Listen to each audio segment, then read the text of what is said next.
ఒక్క ఇల్లే కాదు, నిరుద్యోగులకు ఇప్పటి వరకు 72,000 ఉద్యోగాలు ఇచ్చాం. అంతేకాదు పేదోడి పిల్లల హాస్టల్లో చదువుకునే వాళ్ళకి 40% డైట్ ఛార్జీలు పెంచాం. 200% ఆడపిల్లలకి కాస్మెటిక్ ఛార్జీలు ఇవ్వడం జరిగింది. ఇలా అనేక సంక్షేమ కార్యక్రమాలు, వైద్యానికి కూడా ఎక్కడా లోటు లేకుండా పేదవాడికి మంచి వైద్యం ఇచ్చే దాంట్లో వేలాది కోట్ల రూపాయలు ఈనాడు మన ప్రభుత్వం నుంచి ఖర్చు పెడుతున్నాం.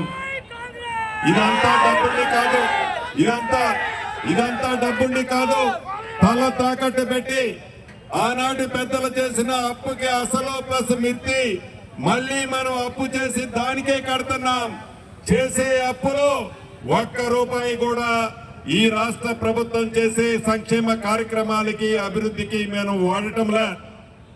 చేసే ప్రతి రూపాయిని ఆనాడు దొరలు చేసిన అప్పు అసలు ప్లస్ మిత్తి కడుతూ రాష్ట్రంలో ఉన్న వచ్చే రిసోర్సెస్ నుంచి నిధులు సేకరిస్తూ పేదవాడి ఆత్మ గౌరవానికి చిహ్నంగా ఉండే అనేక సంక్షేమ కార్యక్రమాలు, అభివృద్ధి కార్యక్రమాలు చేసుకుంటున్నాం.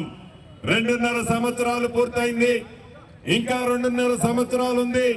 ఇప్పటి వరకు చేసిన సంక్షేమ కార్యక్రమాలతో పాటు మరిన్ని మంచి కార్యక్రమాలు పేదవాడికి ఏది అవసరం ఉందో తెలిసిన ఈ ఇందిరమ్మ ప్రభుత్వంలో అటువంటి సంక్షేమ కార్యక్రమాలన్నీ పేదవాడికి అందిస్తామని మరొక్కసారి మీ అందరికీ తెలుపుతూ, స్థానిక శాసనసభ్యులు మనందరం కలిసి ఈ కొత్తగూడెం పట్టణాన్ని మరింత అద్భుతంగా తీర్చిదిద్దుతామని కూడా కొత్తగూడెం పట్టణ ప్రజలకు తెలుపుతూ సెలవు తీసుకుంటున్నాను.